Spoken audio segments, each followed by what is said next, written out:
tiens, si moi je racontais des histoires aux enfants.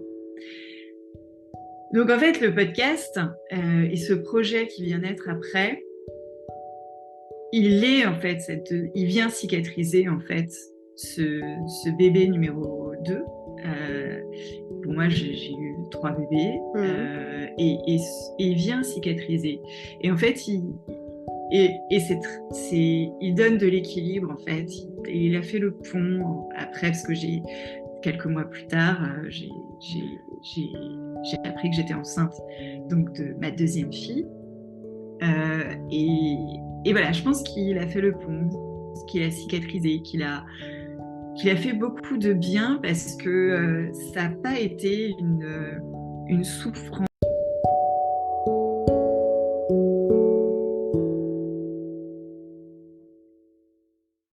Bienvenue dans ce nouvel épisode avec Céline Steyer, qui est la fondatrice et l'hôte du podcast Nouvelles Héroïnes, entre autres, mais aussi de Je ne peux pas, j'ai podcast, qui est absolument génial. Céline, elle est très inspirante, elle est assez connue sur les réseaux sociaux, notamment LinkedIn, où elle est très très inspirante, elle nous partage énormément de choses, de son parcours personnel, de son parcours d'entrepreneur.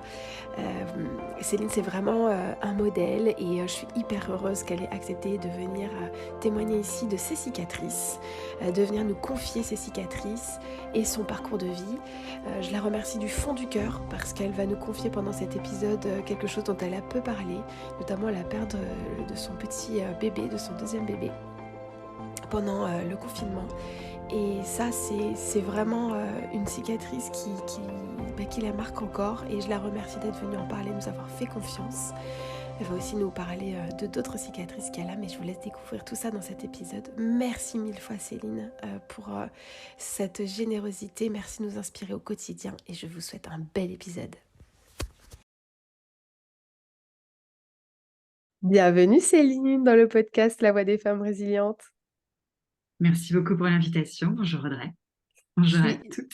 Je suis hyper honorée que tu aies accepté mon invitation parce que s'il y a bien quelqu'un qui peut nous parler de résilience et qui a un modèle, c'est bien toi. Déjà par ton super podcast Nouvelles Héroïnes, mais pour tout ce que tu fais au quotidien et ce que tu inspires. Donc, je suis vraiment, vraiment honorée, tu le sais, que tu sois là.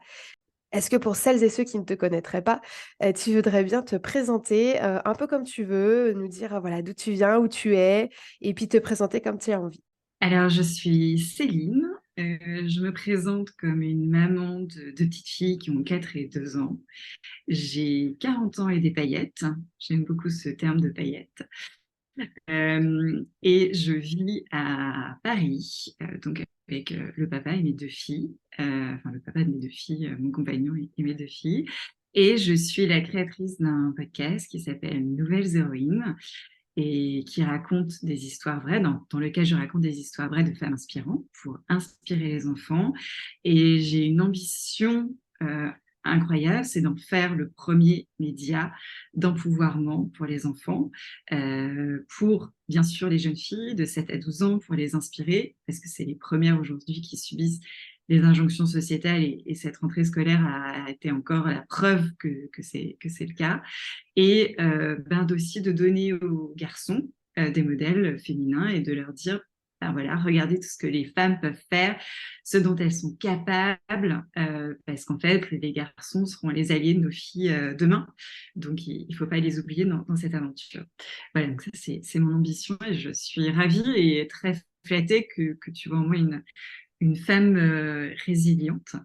Euh, En tout cas, parce que moi, c'est un terme, la résilience, qui en fait, on m'a qualifiée de femme résiliente. Le terme résilience ne venait pas dans mon registre, en fait. Je me suis jamais dit un jour, je suis résiliente. C'est d'autres personnes qui m'ont dit, ben, en fait, toi, la résilience, c'est incroyable, tu es hyper résiliente. Et c'est là que je me suis intéressée au terme de résilience et ce que ça voulait dire. Donc, hyper honorée d'en parler avec toi aujourd'hui.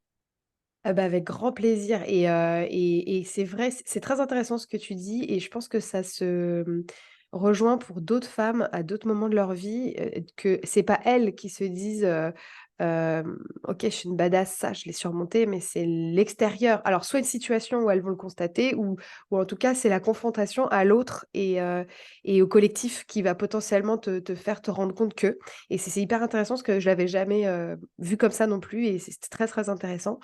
Hem, Tu sais, sur le podcast, on et le mantra de Wonder Woman, c'est, «Pas de cicatrices sont super héroïnes», donc tu connais bien ce sujet des super héroïnes. Hem, Ça peut être des cicatrices physiques, comme des cicatrices psychologiques ou émotionnelles et je voulais te demander, quand je t'ai invitée, de quelle cicatrice au pluriel ou au singulier tu voulais nous parler aujourd'hui? Alors, moi, c'est assez particulier. En fait, c'est une cicatrice qui s'est formée, quand j'étais dans le ventre de ma maman et c'est comme ça, en fait, que je veux en parler parce que c'est une cicatrice, en fait, je suis née, enfin, dans le ventre de ma maman, à 4 mois, 5 mois de grossesse. Il y a un petit accident qui s'est produit, c'est-à-dire que, quand tu es dans le ventre, lors d'une grossesse, il peut y avoir comme des petits rasoirs qui viennent autour de l'enfant qui est en train de se former, qui est en train les membres sont en train de se former et qui vient sectionner une partie de ses membres. C'est ce qu'on appelle une agénésie.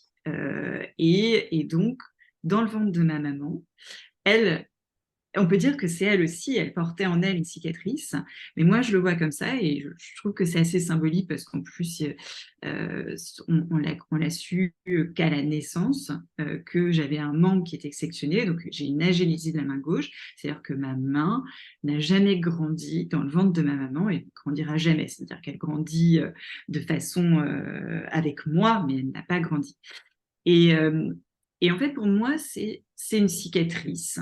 Euh, c'est une cicatrice parce que c'est une cicatrice qu'on n'a jamais pu gommer, que je n'ai jamais voulu gommer, que mes parents n'ont jamais voulu gommer, que je n'ai jamais caché, qui a toujours été quelque chose d'hyper en moi, qui me caractérisait, je ne sais pas, mais en tout cas, c'est quelque Assumer. chose qui complètement assumé. Et quand mes parents, quand je suis venue au monde, ils ont découvert que ma main gauche était mal formée, si on dit plus simplement.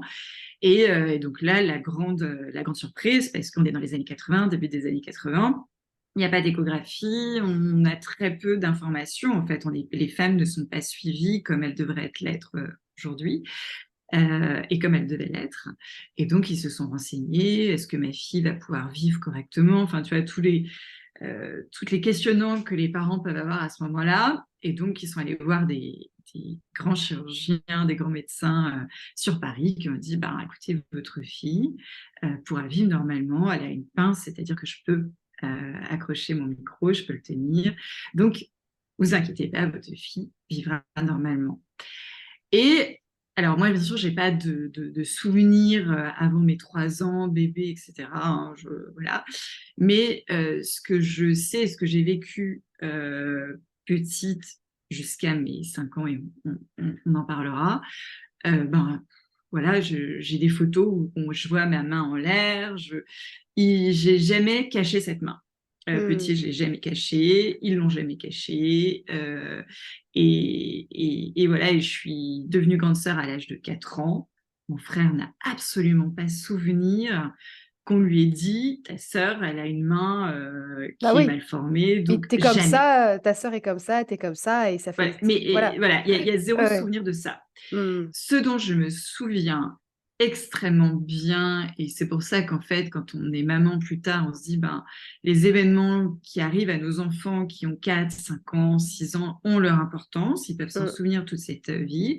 Mmh. J'étais à l'anniversaire de la sœur d'une copine, j'avais 5 ans, et lors de cet anniversaire, donc il y avait des jeunes filles qui avaient 10 ans, euh, et c'est intéressant, qui avaient 10 ans et qui m'ont pris à part, qui m'ont installée au centre d'une pièce, qui se entouraient autour de moi et qui m'ont montré du doigt et qui m'ont dit, tu es une sorcière, tu es une sorcière, tu es une sorcière.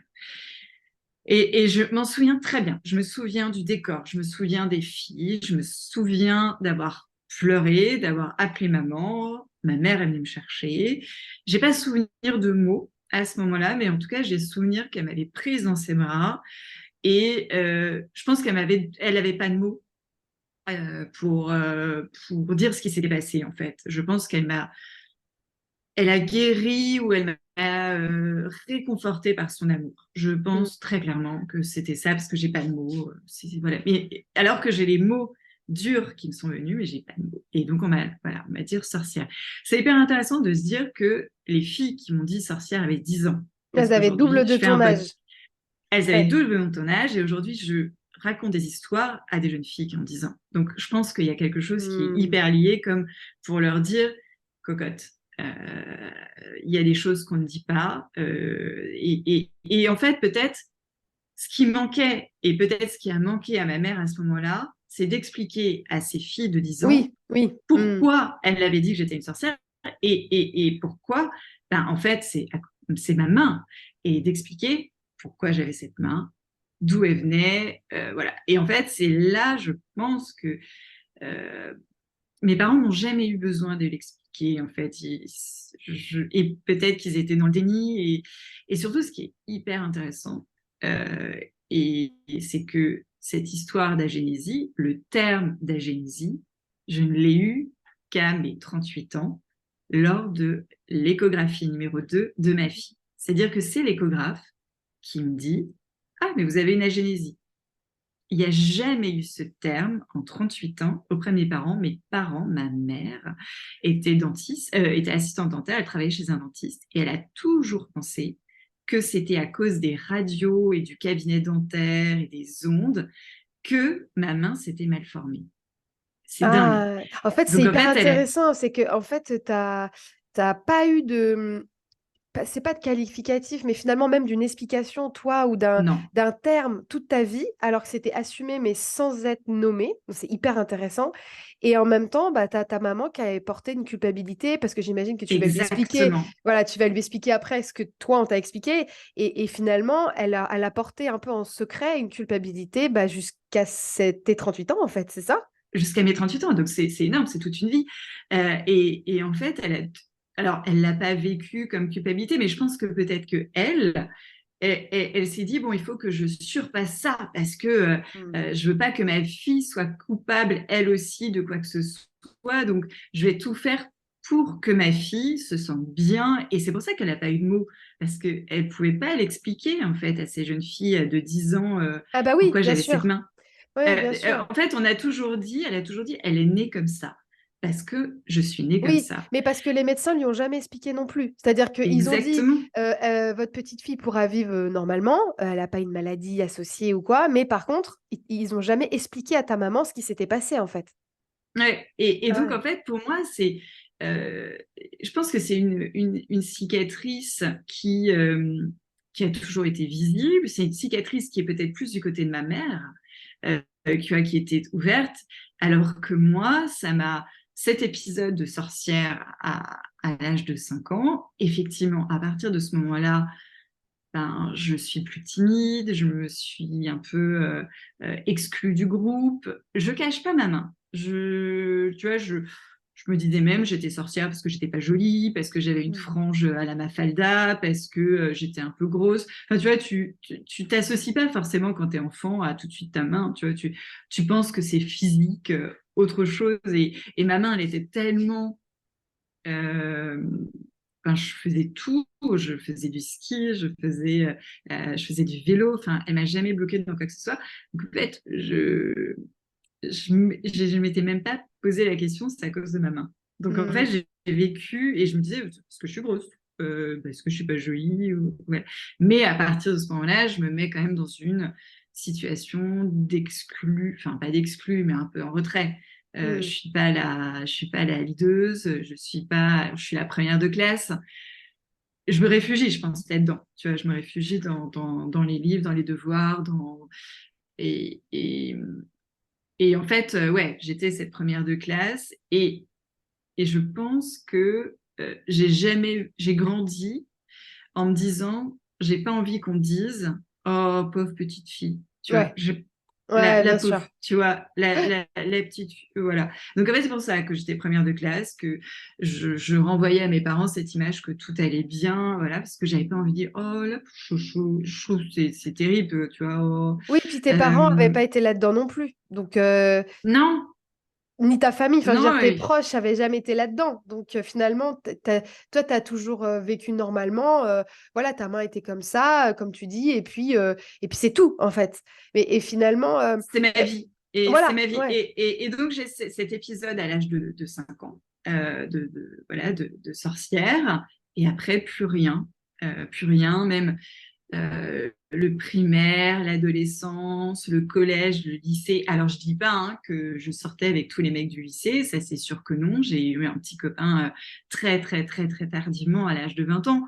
Peut-être que ça a joué, j'en sais rien. Je me suis jamais vraiment posé la question. Pour moi, j'étais moche. C'était pas, j'avais pas de copain parce que j'étais moche, pas parce que ma main pouvait faire honte. Ça m'a mais jamais traversé l'esprit, mais jamais. Et en fait, c'est vraiment à l'âge adulte, à partir de mes 20 ans, en école de commerce, que ça a commencé, on m'a, un soir c'était une soirée déguisée en école de commerce, et puis on me dit, Ah, tu vas te déguiser, ah bah toi, tu n'as pas besoin de te déguiser, tu es en Captain Crochet. oh là là là là. Ça m'a pas, tu vois, surréaliste, ok, voilà, Ouais, humour, quoi. sidération du truc, quoi. Sidération, tu vois, t'es là, voilà. Rappelle-moi ton Je, âge. voilà, et sur le coup, bon. Et après, c'est vraiment lors d'un entretien de stage où là, le recruteur me dit, et comment vous vivez votre handicap? Là, c'est la première fois qu'on pose le mot handicap. C'est la première fois. Alors, non, oui, c'est la première fois, mais lorsque j'ai passé mon permis de conduire, j'ai quand même dû faire une batterie de tests parce qu'il fallait que je vérifie. On Ouais. m'a dit, tu pourras pas devenir camionneuse. Hmm. Tu vois, tu peux pas devenir camionneuse, voilà. Hmm. Mais c'est tout. Voilà. Mais c'est la première fois vraiment qu'on me dit comment viviez votre handicap. Je regarde. Excusez-moi, mais quel handicap? Enfin, j'aimerais comprendre là. Et il n'ose pas dire le mot. Il n'ose pas me dire, bah, il montre ma main. Bah, votre main? Ah, bah, ça va très bien. Écoutez, je crois que j'étais,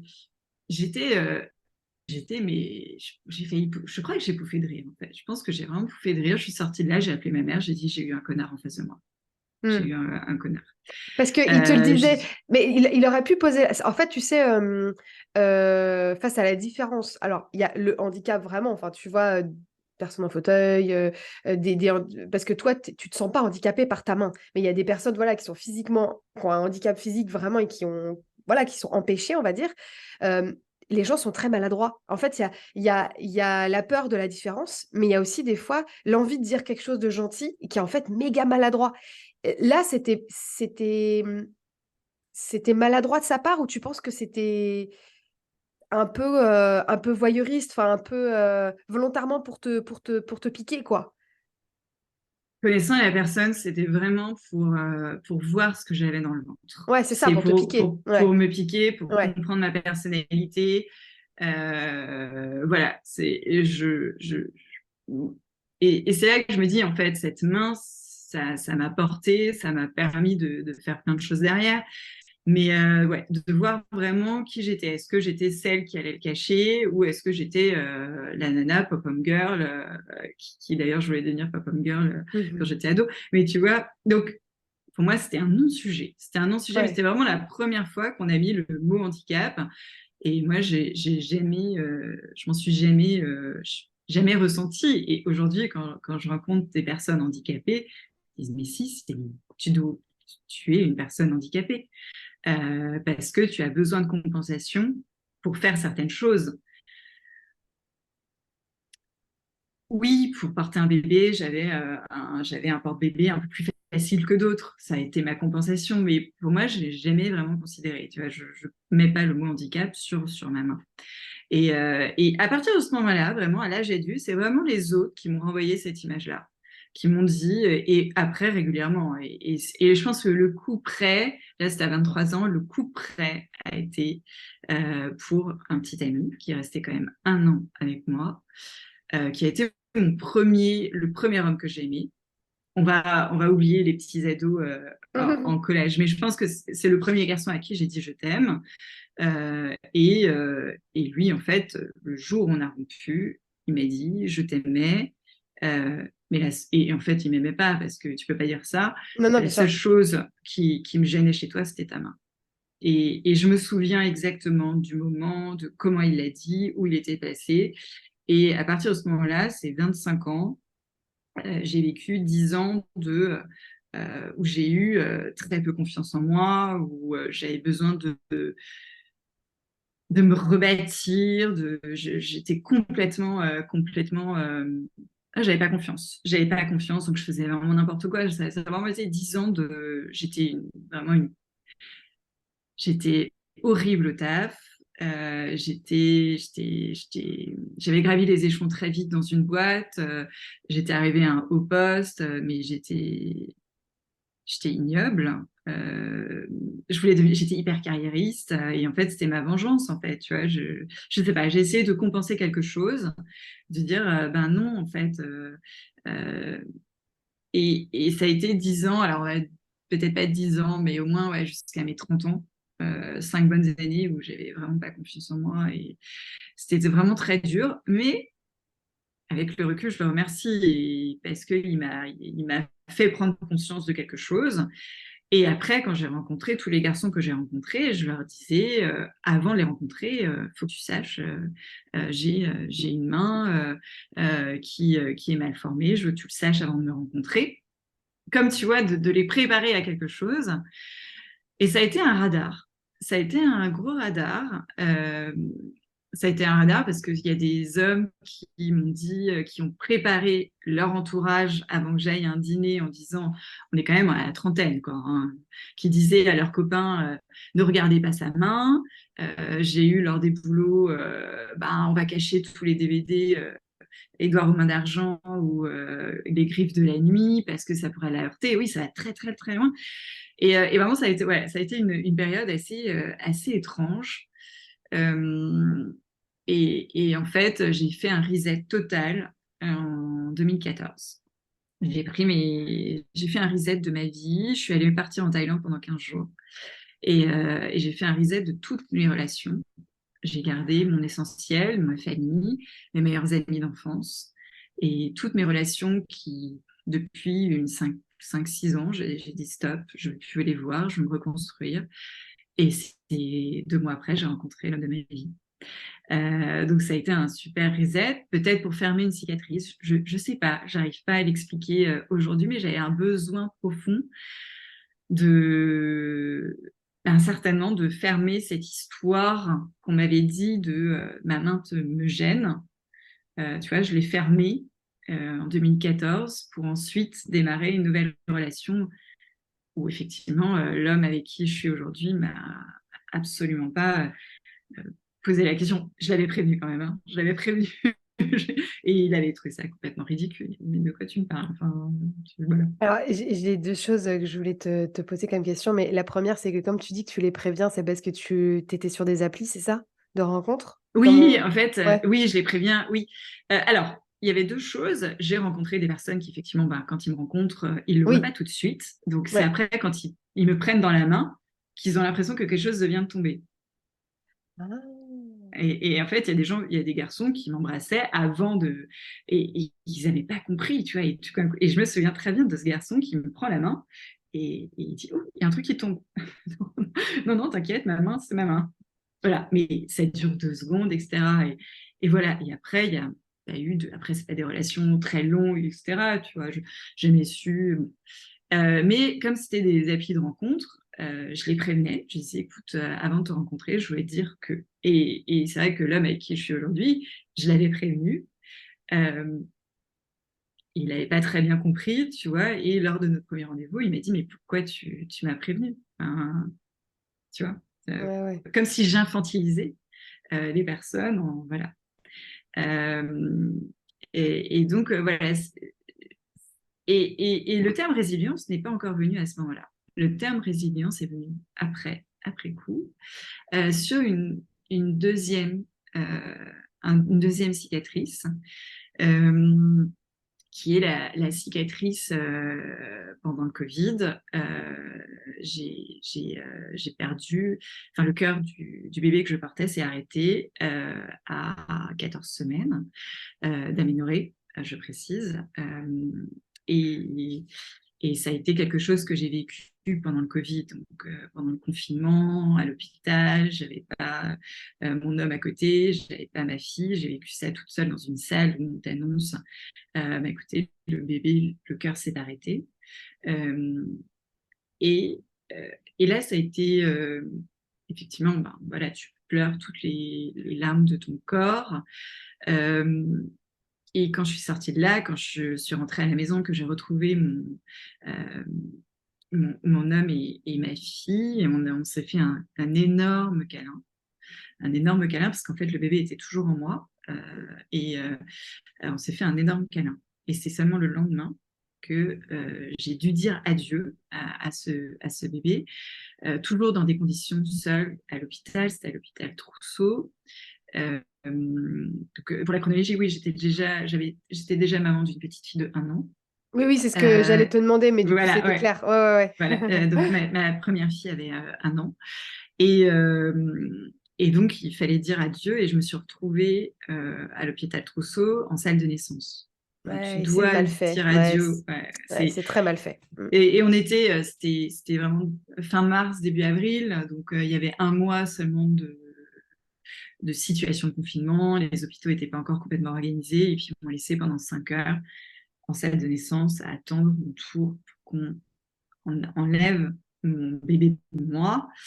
Et donc, mon bébé il ne vivait plus. Et je lui ai parlé pendant 5 heures. Je lui ai parlé, je racontais, je lui parlais de Madeleine, ma fille, je lui parlais de ma vie.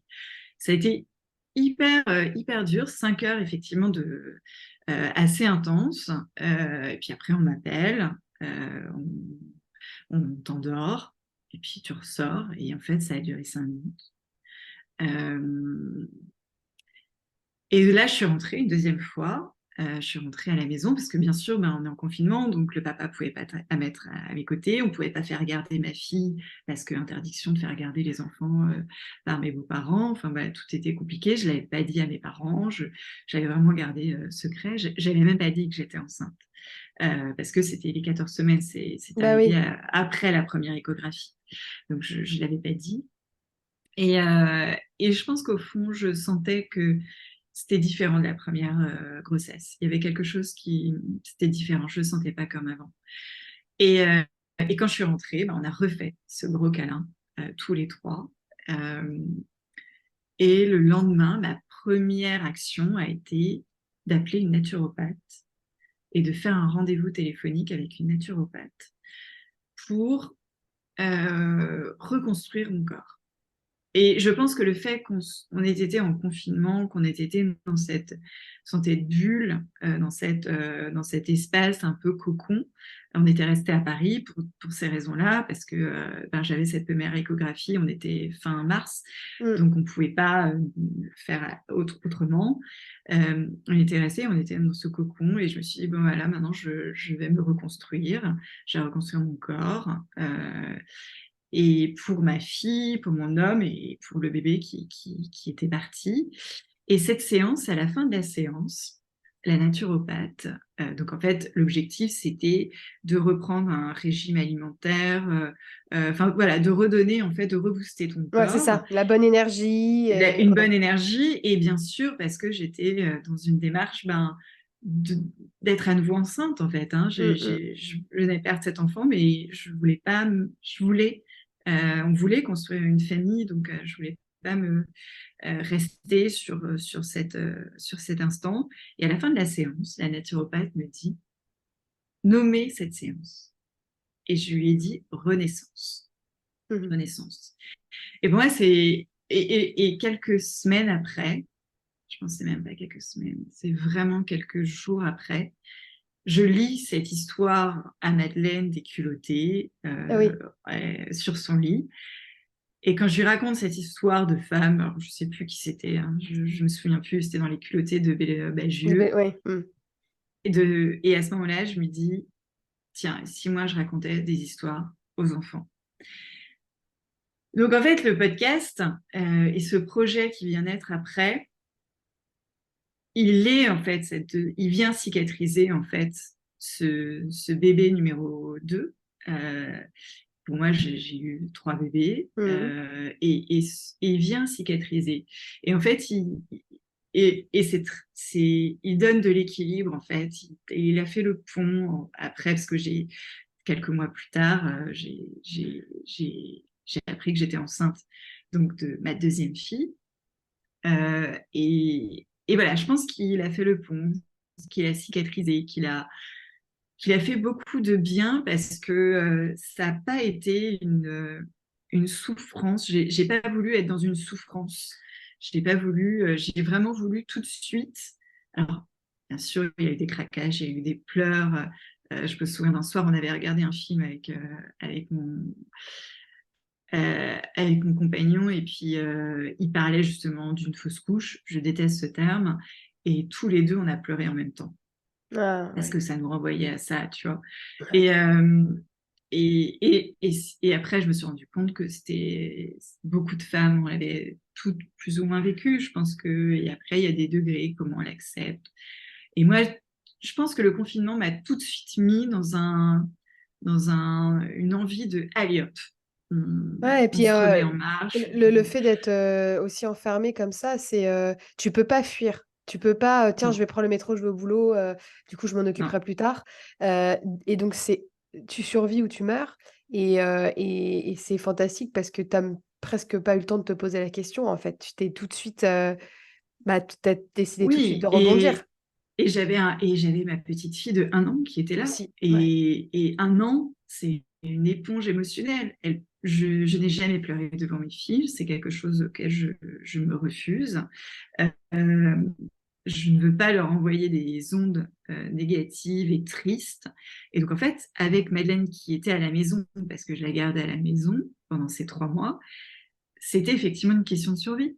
Il fallait que je sois cette maman joyeuse, aimante. Et le confinement, on a la chance d'avoir un grand jardin au bas de notre immeuble qui est privé. Donc, on était tous les jours dans le jardin, il faisait beau, on observait les herbes, les fourmis. Et pour moi, ça a été une période dur, mais le confinement, je ne sais pas s'il n'y avait pas eu le confinement, comment je l'aurais vécu. Je pense que oui, je serais retournée au boulot, on n'aurait pas pris en compte ce que je vivais, et alors que là, ben, voilà, je me protégeais. En fait, la bulle, je me suis mis une bulle de protection, protégez-moi.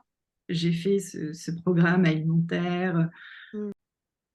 Je lisais hier sur Instagram, il y avait une story où une femme disait la résilience est un piège. Donc, quelquefois, on cantonne les femmes, on dit vous êtes résiliente, la résilience, etc. Euh, je ne sais pas, je pense qu'il y a des moments donnés, on craque, on est obligé de craquer. On craque sous la douche, on craque quand les enfants sont à l'école. Et je pense que c'est ultra salvateur à un moment donné de lâcher, de, comme si on détoxifiait notre corps, on dit, on lâche le truc et allez, on reprend, tu vois. Et je pense que ces 5 heures que j'ai passées à dire adieu, j'ai lâché, parce que je pense que j'ai fait que pleurer. Et après, je me suis remis en selle. Mm. Donc, j'ai pas été je sais pas, la résilience. Mais la résilience, Pour tu moi, sais, la résilience, et c'est une image très forte que tu as faite il y a quelques jours en portant Stéphanie Ghetto lors de cette course. Euh, Elle est restée debout, enfin, elle était debout quand elle a franchi la ligne d'arrivée. Et je pense que la résilience, c'est toujours être debout, en fait. C'est être là c'est ce que et j'allais te montrer dire. au monde qu'on existe. C'est Ouais. ce que j'allais te dire, tu vois, moi j'utilise souvent le mot super-héroïne et Wounded Women, ça veut dire femme blessée, mais c'est aussi un jeu de mots avec Wonder Woman. Et en fait, Parfois, on me dit: «Oui, mais je suis pas une super-héroïne» et moi, je leur rappelle, et c'est exactement ce que tu viens de dire, c'est que je leur dis: «Mais attends, la résilience et le fait d'être une super-héroïne, c'est pas parce que, tu vas toujours bien, c'est parce que tu es debout et que tu mets chaque jour un pied devant l'autre pour aller quelque part». C'est ça la résilience et c'est ça le fait que tu es une super-héroïne, c'est que malgré ce qui t'arrive dans ta vie, tu restes debout et tu avances. Mais peut-être que tu avances en pleurant certains jours, mais tu avances Et il et faut tu pleurer. vois? Et il faut pleurer. Voilà, il faut pas en fait, je pense que si tu veux entre nous par exemple, qu'à tout le monde vit des choses difficiles, mais il y en a, ça arrive à plus ou moins des moments de leur vie. Hem, Entre personnes vraiment, tu vois, qui ont été, blessées profondément dans leur chair, dans leur être, comme ce que tu as vécu avec la perte de ton bébé ou voilà, d'autres ce que peut traverser d'autres femmes. On sait. C'est-à-dire, on va se dire: «Tu es une warrior, tu es une résiliente», mais on sait que, bah, peut-être tu pleures, peut-être il y a des jours difficiles, mais on le sait parce qu'on le vit, on est pareil. Je pense que ceux qui ne le vivent pas et qui n'ont pas ce quotidien, pensent que quand on dit super-héroïne résiliente, ça veut dire on est tout le temps au taquet, tout le temps en train d'être super, comme tu dis, tu vois, dans la super bonne humeur, dans l'élan, mais non! En fait, c'est juste que, bah, on a décidé de pas rester à pleurer sur notre canapé pour toute notre vie. On a juste décidé d'en faire quelque chose, d'en faire une force, de transformer et d'avancer et c'est ça la résilience et c'est ça et c'est pour ça que je suis vraiment très touchée et j'essaie de garder mon émotion pour moi parce que c'est ton histoire, mais je suis très touchée par ce que tu racontes, parce que c'est des moments de vie de femme qui sont extrêmement difficiles et le confinement c'est une question que je voulais te poser, c'est que le confinement a fait que tu as pu te prendre, en charge, te prendre soin de toi, peut-être ne pas être confrontée aussi à des, bah, c'est tu sais les fameuses phrases, bah, c'est que «La vie est bien faite», c'est que ton bébé devait pas naître, tu sais? Ces genres de choses très sympas qu'on dit aux femmes qui ont perdu leur bébé.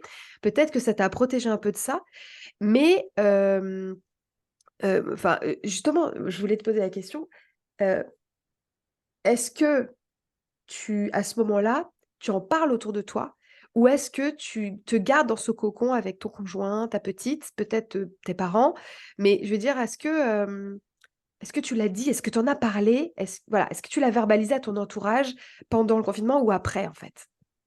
J'ai appelé mes en fait, ce qui s'est passé, c'est que, pendant le confinement, mes parents, ils vivent en Alsace et l'Alsace était la région la plus touchée, où il y avait sans arrêt des hélicoptères qui passaient, Ouais, au-dessus de la maison de mes parents et mes parents c'était la zone, la plus, enfin la plus, vraiment la plus touchée. sensibilisée, Mmh. la plus touchée et donc mes parents, ils avaient l'habitude de m'appeler tous les jours.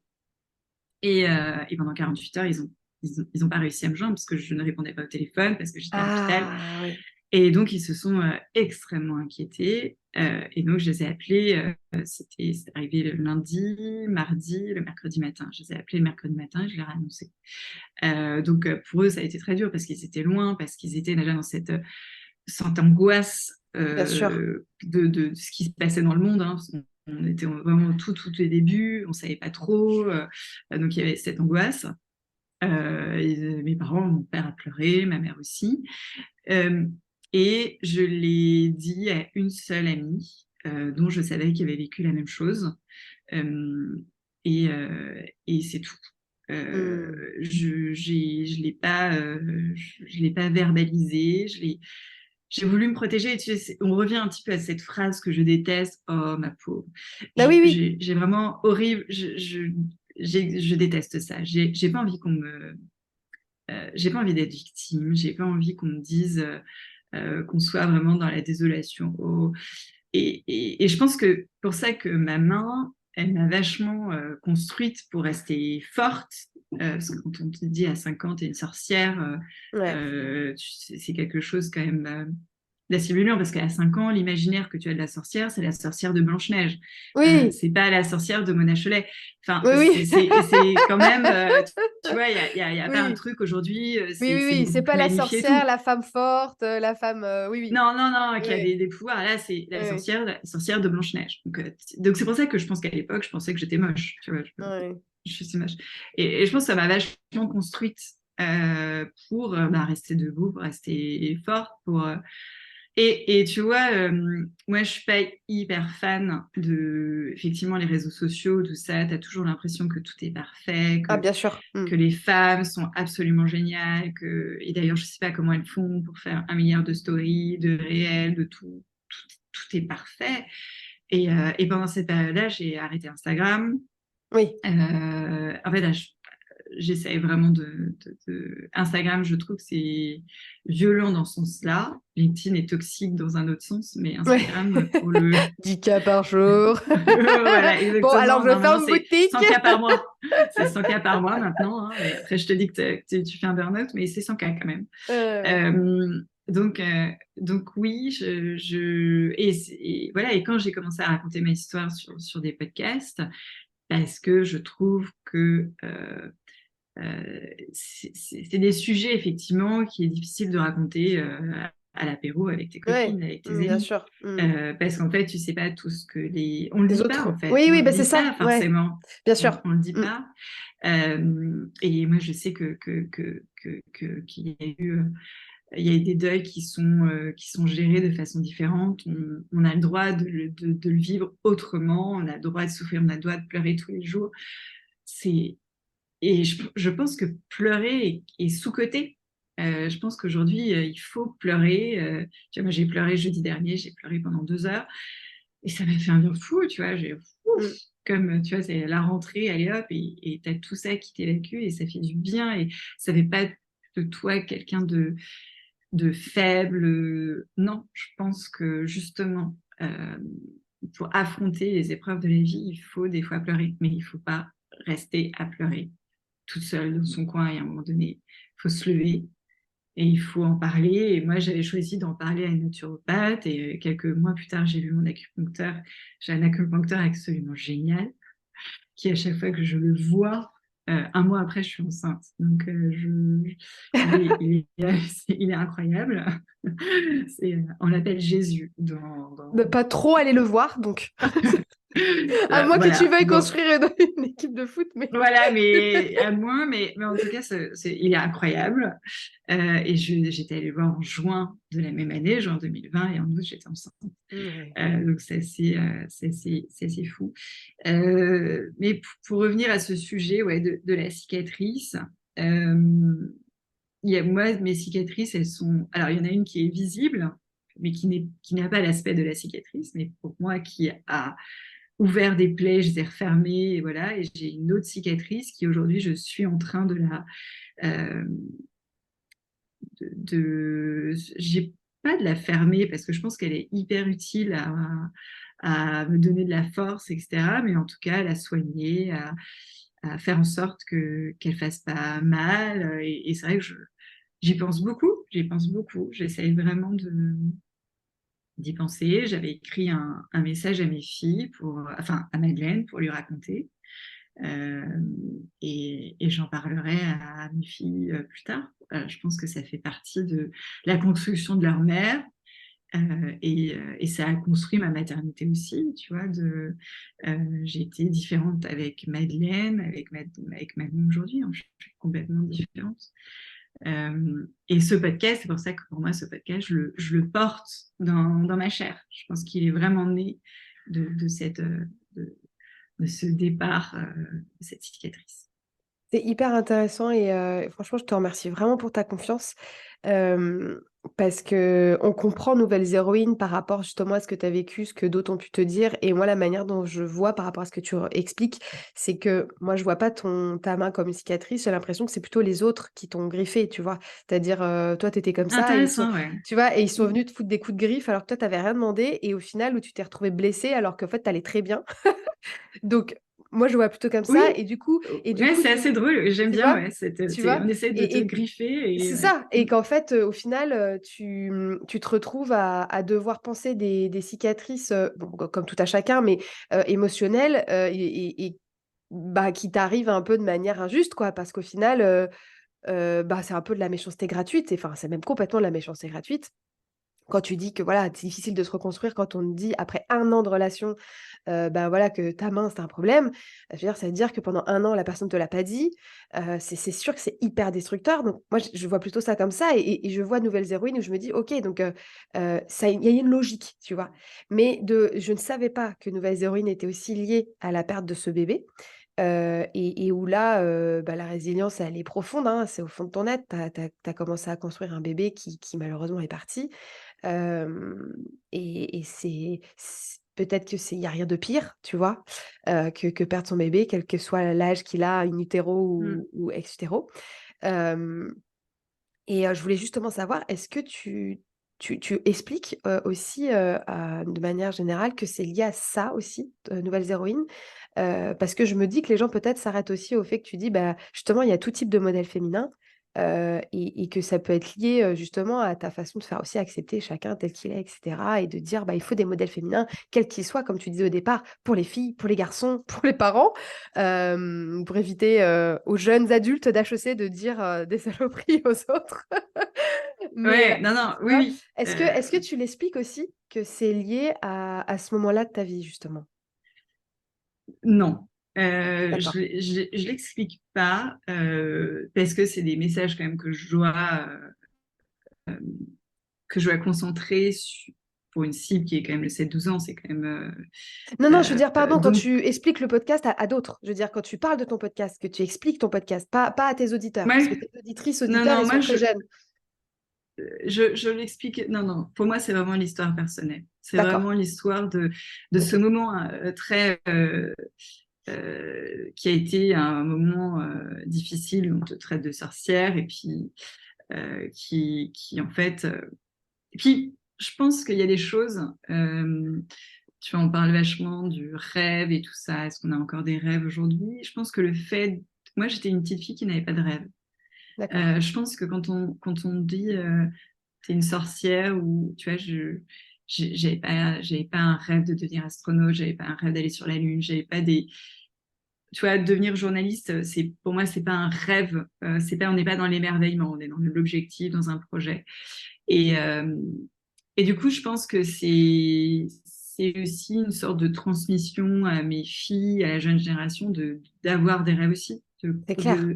Et en fait, pour ça, il faut qu'on explique aux enfants, il faut qu'on explique aux parents, très clairement, ce que c'est la différence, ce que c'est le handicap, pourquoi est-ce que cet enfant est né avec cette main, et qu'on donne aussi d'autres histoires, hein, des histoires d'aventure, d'émerveillement. Je pense que il manque ça aujourd'hui. Et cette deuxième cicatrice, je pense qu'elle a été plutôt un déclencheur. Elle a été un déclic, qu'il fallait passer à quelque chose. Et je pense qu'elle a été plutôt, ouais, effectivement, ce déclic. C'était aux alentours de la quarantaine. Donc, en fait, tu arrives à un moment où tu te dis, bon, là, qu'est-ce que je fais de ma vie? Mmh. Mmh. Qu'est-ce que je fais? Qu'est-ce que je fais? Est-ce que je continue? J'étais dans une salariée. Qu'est-ce que je fais? Oui, parce que du Donc coup, ça, attends, le podcast, c'est bien, tu as créé un projet, mais du coup, tu as quitté ton job. j'ai quitté mon job beaucoup plus tard. J'ai quitté mon job après la naissance de Manon. Donc au départ, mon podcast, c'était un side project, mais je l'ai fait de façon très aléatoire. J'avais posté, enfin, de toute façon, j'ai posté le premier épisode la veille de l'accouchement de Manon. Donc c'était pas vivable en fait, tu vois, au début. Donc j'étais hyper irrégulière. Et s'il y a des podcasteurs qui m'écoutent, la régularité est quand même le nerf de la guerre, et la fréquence et le nombre d'épisodes, hein. Il y a quand même, faut pas se leurrer, c'est quand même une réalité aujourd'hui. Donc moi, j'ai pas du tout été régulière. Je le suis même pas encore complètement. Tu vois, cet été, je devais publier un épisode par semaine. Et je crois qu'il y a 2 semaines où j'ai zappé un épisode. Bon, sur Mmh. l'été, au lieu de 10 épisodes, il y en a eu 7. C'est pas non plus gravissime. Mais toujours la même date, toujours la même heure, et toujours le mercredi matin, 6 heures. Ça, je ne déroge pas à cette règle. Et là, pour la saison 4, mon objectif, c'est d'être hyper régulière, etc. Donc, parce qu'aujourd'hui, j'ai cette ambition de vivre de ce métier. Je veux inventer le modèle économique qui va avec. J'ai quitté mon job de salariat il y a exactement un an. Et pour moi, je veux en faire mon métier. Enfin, j'ai cette ambition que ce soit un média. Je veux en vivre. Euh, je me refuse à abandonner ce projet. Non, mais c'est magnifique parce qu'en fait, c'est Si une si un jour on me dit tu dois l'arrêter, c'est vraiment parce qu'il s'est passé un truc, hein, mmh. parce que je suis vraiment obligée. Mais je pense pas. Je pense pas. Je pense que je trouverai le moyen de continuer. Et pour moi, je mets vraiment les bouchées doubles pour pour trouver ce modèle économique, pour en vivre. J'en suis convaincue. Mais en J'ai fait, quand cette... on ouais. ouais, quand on sait en fait, puisque tu nous l'as expliqué, ce qui a été le déclic pour le créer, au-delà de l'envie de donner des modèles, c'était aussi, ce tsunami qui t'a terrassé quoi, hein, et qui a terrassé ta famille. Hem, c'est, hyper beau parce que au final, au début, tu en fais un side project pardon, et donc tu quittes pas ton salariat. Là, tu quittes ton salariat, tu veux en vivre donc en fait, tu veux donner vie, sans date de fin à un projet qui est né, d'un traumatisme et franchement, c'est tout ce que je te souhaite parce que c'est magnifique. Si, c'est quoi la plus belle qu'est-ce qu'il y a de plus résilient? Attends, je vais me essayer de pas pleurer. Mm. Qu'est-ce qu'il y a de plus résilient que de transformer une des plus grandes souffrances que tu as pu ressentir en un projet déjà qui est dédié aux autres et qui est dédié en plus à une future génération? Enfin, Oui, et puis c'est à incroyable. mes filles, tu vois, moi, ma plus grande fierté aujourd'hui, c'est quand Madeleine va à l'école avec les cartes de visite du podcast et fait la promo de Nouvelles Héroïnes. Et Excellent. du coup, je me dis, bon ben voilà, elle porte. Et ce qui est très drôle, c'est Tu veux quand on dire par demande que elle-même? C'est-à-dire fait, tu veux dire par c'est elle-même, elle. d'elle-même? Voilà, c'est ça. Elle prend mes cartes de visite et dit, maman, je peux prendre les cartes de visite du podcast, je sais pas comment elle le prononce, de Nouvelles Héroïnes, et puis elle y va. C'est-à-dire que quand on demande à Madeleine ce que fait ses parents, son, elle va dire, ben, son papa, il est à l'agence, il est architecte, mais elle dit pas architecte, elle dit, il est à l'agence. Et pour sa maman, elle dit, elle fait le podcast Nouvelles Héroïnes. Je trouve ça génial. Ouais. je, je me dis, et oui, je pense que il y a eu un déclic. Je pense que bien sûr, c'est quand tu es confiné et que tu es toute la journée avec ta fille, tu veux qu'il y ait une transmission, tu veux qu'il y ait quelque chose qui se passe, et je pense que ça a été cette envie de leur construire un meilleur futur, de les aider à grandir, parce que moi, petite, voilà, j'ai peut-être pas eu tout ça. J'aurais adoré avoir une femme, tu vois, qui avait la même main que moi, et il n'y en avait pas. Mmh. Dans les ouvrages, dans les dessins animés, personne, il n'y avait personne, tu vois. Donc, en fait, tu sais que toi, tu es comparée à une sorcière de Blanche-Neige. Mmh. Donc, quant à ça, ben, oui, tu veux ma fille, et mes filles, enfin, je veux vraiment qu'elles grandissent avec d'autres. Alors, j'aime pas trop le terme de rôle modèle, mais qu'elles aient d'autres référentiels de femmes, d'histoires.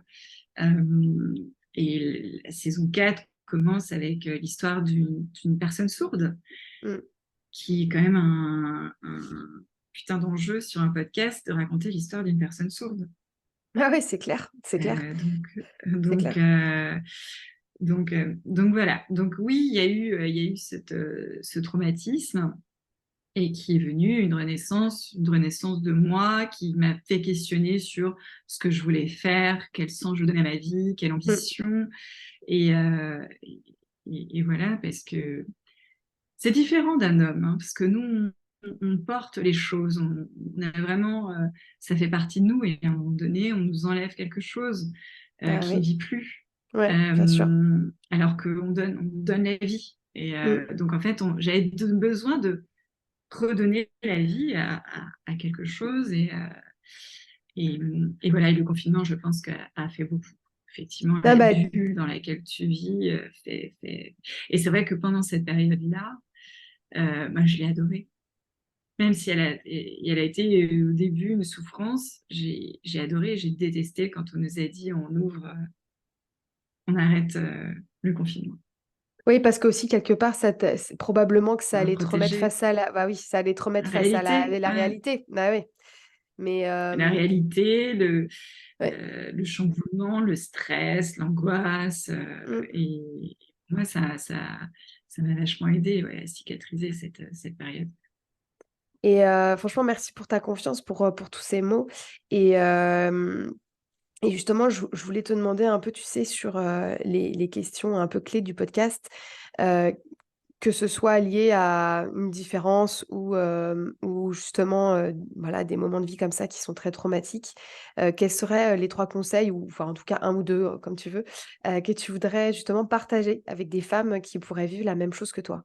Avec le recul, je pense en parler. Tu vois, moi, j'ai choisi d'en parler à une naturopathe inconnue, à une inconnue. Euh,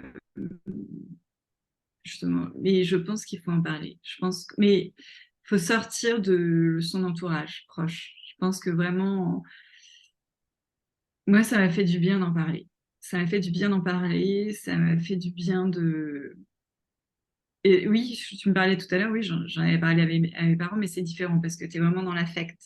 Tu es vraiment dans ces limites, tu es obligé de les soulager eux. Euh, alors que d'en parler à une inconnue, ça m'a vachement plus reboosté. Donc en fait, je pense qu'il ne faut pas se fermer. Je pense qu'il faut vraiment en parler. Euh, et moi, en fait, ce que je faisais tous les matins, c'est que j'avais ce moment hyper de déconnexion avec moi-même où je me mettais pieds nus dans le jardin et je marchais. Mmh. Je pense qu'il faut qu'il y ait des moments ouais, Un moment de ressource. déconnexion, un moment ressource. Et on Mmh. peut se pleurer pendant ce moment-là, se dire, oh, je vais pleurer. Mais je pense en parler, c'est hyper important parce que je pense qu'il y a quand même beaucoup qui le gardent. Euh, qui le gardent, et c'est pour ça que j'en parle, parce que je sais que c'est quelque chose qui est hyper tabou, que on n'ose pas, qu'on culpabilise, parce que forcément, on se dit c'est peut-être notre faute, on a fait quelque chose de mal. Mmh. Bien sûr. Euh, donc, je pense que en parler à une personne neutre pour, euh, pour se remettre d'aplomb et se lancer se lancer dans un projet, ça m'a quand même guéri. Ouais. Mm. Et dans les ressources, bon, je pense qu'on peut citer le livre de Judith, «3 mois sous silence», dans les qui peuvent aider des Tu femmes. sais que je ne l'ai pas lu. Je ne l'ai Heu, pas lu. d'accord. Ah! Je ne l'ai pas lu. Non, Parce je ne l'ai que? pas lu du tout. Ouais, tu y es pas encore. Tu Je es pas encore là, c'est ça? je suis pas encore Ouais, dans je veux rester avec mon histoire. ouais, ouais, Tu vois? ouais, je comprends. Je veux rester avec mon histoire. Mais Donc tu sais que là, tu viens d'en partager un petit peu quand même. mais du coup, écouteront ceux qui voudront l'écouter. Oui, oui, oui. Euh, je pense qu'une lecture, c'est différent d'un podcast. Mmh. Parce que quand tu es aux oreilles, tu es beaucoup plus attentif à l'oreille, à ce qu'on est en train de te murmurer à l'oreille, que dans la lecture, tu vas lire et tu vas revivre, tu vas imaginer. Enfin, je pense que l'attention est différente. Oui, je vois ce que tu veux dire. Euh, j'ai... Ouais. Et en fait, j'ai écouté. Tu vois, j'avais écouté des épisodes de Bliss. Oui, oui, J'en ai écouté. J'en ai écouté, mais je l'ai pas. J'ai pas le. Après, j'en ai lu des extraits et tout, mais je l'ai pas. Parce qu'en d'accord. fait, à chaque fois que tu vas te, Tu revis. tu revis la Mmh. chose. Ouais, ouais, Ouais, ouais, tu ouais, revis la ouais, chose. ouais, je comprends complètement. D'accord et du coup, bah, pour, terminer, est-ce que, il y a un dernier message que tu veux faire passer, pour, justement pour clore, tout ce que tu es venue partager aujourd'hui sur ta résilience? Est-ce que voilà, tu as envie de passer un dernier message, à nos auditrices ou nos auditeurs? Des hommes écoutent aussi notre podcast. Ah, bah, si, les hommes aussi, c'est un message. Je pense que vraiment, et je l'ai expérimenté la semaine dernière, si vous avez envie de pleurer, pleurez. Vraiment. Je pense que il y a des moments où c'est nécessaire et ensuite on se sent beaucoup, beaucoup mieux et c'est pas un signe de faiblesse, au contraire. Je pense que ça nous fait beaucoup, beaucoup, beaucoup de bien et de comprendre, ça extériorise les choses. Peut-être un peu bateau ce que je dis, mais en fait, je pense qu'on est dans des sociétés où il faut tellement renvoyer une image de forte, d'indestructible, de puissance, qu'on on oublie que quelquefois ça fait du bien un peu de pleurer et de lâcher. Allez, hop, et on repart. Et alors, je terminerai avec un proverbe indien que j'ai appris récemment et que je trouve génial. Si tu vois tout gris, déplace l'éléphant. Ah, c'est génial. Voilà, ça permet de passer à l'action en fait. Et c'est pour ça, tu vois, que le podcast est quelque chose d'assez incroyable et la voix, pour moi, a plus de pouvoir qu'un livre. C'est parce qu'en fait, par la voix, tu te mets en mouvement. Par la voix, tu attends que la personne qui t'écoute se mette en mouvement. Et si une personne qui m'a écouté se dit, bah, tiens, je vais prendre rendez-vous avec un naturopathe, tiens, je vais sortir, tiens, je vais pleurer, tiens, ben, on aura et tu auras réussi avec ton podcast à la mettre en mouvement. Et c'est ce que tu as fait avec Stéphanie lors de la course de la Parisienne dimanche. Tu l'as mis en mouvement pour qu'elle franchisse la ligne d'arrivée. Donc, voilà, je terminerai là-dessus. Merci Céline, franchement merci pour tout ça, merci pour ta confiance encore une fois. Donc on mettra tout dans les ressources, évidemment le podcast Nouvelles Héroïnes, allez l'écouter, évidemment. On mettra aussi toutes les autres ressources. Entre-temps, si tu en as d'autres, je les rajouterai bien sûr. Et moi je terminerai par encore une fois des remerciements aussi pour te demander si tu es fière de toi aujourd'hui et justement de la femme que tu deviens après toutes ces transformations. Ouais, oui, et en fait, c'est hyper important de se le dire. C'est hyper important de se dire on est fier de ce qu'on fait, même si c'est des petites choses. Ça a peut-être un grand impact derrière. On a l'impression que c'est tout petit, que c'est un petit pas, que tu vois, qu'on a fait peu d'écoute sur un épisode, mais en fait, si ça se trouve, il y a 3 personnes qui ont écouté, qui ont changé, et ça a changé leur vie. Et ça, c'est juste énorme. Donc en fait, oui, je suis fière. Il y a rien d'égocentrique à dire ça, etc. Mais oui, je suis fière de ce que je suis en train de construire. Je suis fière de comment grandissent mes filles aussi. C'est super important. C'est hyper important de se dire, tu vois, on a souvent l'impression que c'est hyper masculin de dire, en fait, non, il faut se le dire. Il faut se le dire. Je suis bien d'accord. Et bah écoute, merci Céline, merci pour cet épisode. Merci Et Audrey. puis alors on se retrouve tous sur Nouvelles Héroïnes et on se dit à très vite. À très vite.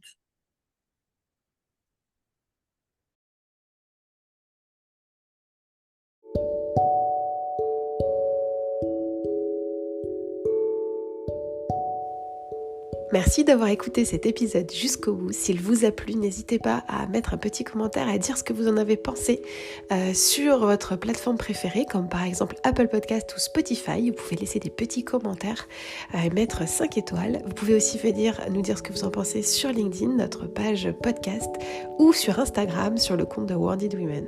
Vous pouvez aussi retrouver nos épisodes sur notre site internet, ainsi que notre lingerie spécialisée et tous nos conseils pour le post-opératoire. Merci à toutes pour tous ces témoignages. Merci Céline pour celui d'aujourd'hui. Vous êtes forte et capable, vous êtes puissante. Alors si cet épisode vous plaît, partagez-le, envoyez-le à une amie ou à un proche. Et on se dit à très vite sur le podcast.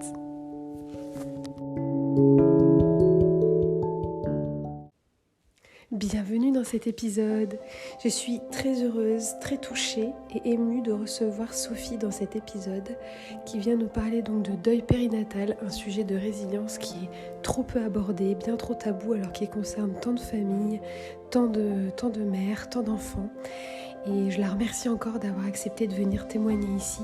Sophie fait énormément pour les autres. Elle a un podcast qui s'appelle Au revoir podcast, qui est vraiment dédié au deuil périnatal, à l'accompagnement, au partage d'expériences de ses familles pour les soutenir. Elle a aussi coécrit et co-réalisé le documentaire Le berceau vide, disponible sur France Télé. Vous aurez le lien dans les ressources de l'épisode et je vous recommande de le regarder, de le partager autour de vous parce que c'est un vrai sujet d'utilité publique. J'ai eu personnellement la chance de voir ce documentaire et je peux vous dire qu'il est extrêmement nécessaire. On y parle donc d'IMG notamment, d'interruption médicale de grossesse. C'est par ce biais-là que le sujet est abordé. Et dans cet épisode, Sophie va nous parler de son expérience personnelle et de sa résilience et ensuite de l'arrivée de ses jumelles. Je vous remercie par avance pour cet épisode, de l'écouter, de le soutenir, de le partager autour de vous à des femmes qui auraient pu vivre cela. Et je remercie encore Sophie pour toute sa résilience et toute son amitié aussi.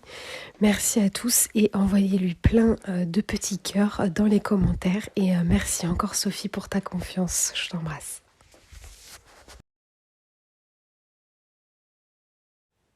Aujourd'hui, je suis très heureuse et émue de recevoir Sophie dans notre podcast. Elle va nous parler de deuil périnatal et c'est vraiment un sujet de résilience qui n'avait jamais été abordé ici et qui de manière générale est bien trop peu abordé. Alors que la souffrance générée est énorme. Je la remercie pour sa confiance parce qu'elle vient nous parler de son expérience personnelle. Elle vient aussi bien sûr nous parler de tout ce qu'elle fait pour les autres, pour les accompagner dans cette douleur et dans ces moments difficiles avec son fabuleux podcast, Au revoir podcast. Et puis bien sûr son fantastique documentaire qu'elle a co-réalisé, co-écrit, qui s'appelle Le berceau vide, disponible sur France Télé. Vous aurez tout dans les ressources de l'épisode.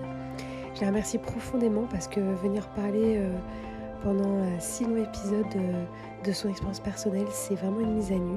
Merci pour cette confiance et j'espère que cet épisode vous donnera toute la force dont vous avez besoin.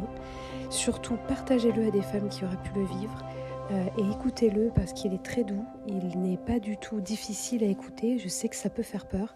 Il est même d'utilité publique et puis pour mieux connaître Sophie aussi, que vous connaissez peut-être par son travail déjà, mais là vous apprendrez plus de choses sur son parcours personnel et la femme forte et formidable qu'elle est. On parle donc de deuil périnatal par notamment l'IMG, donc l'interruption médicale de grossesse.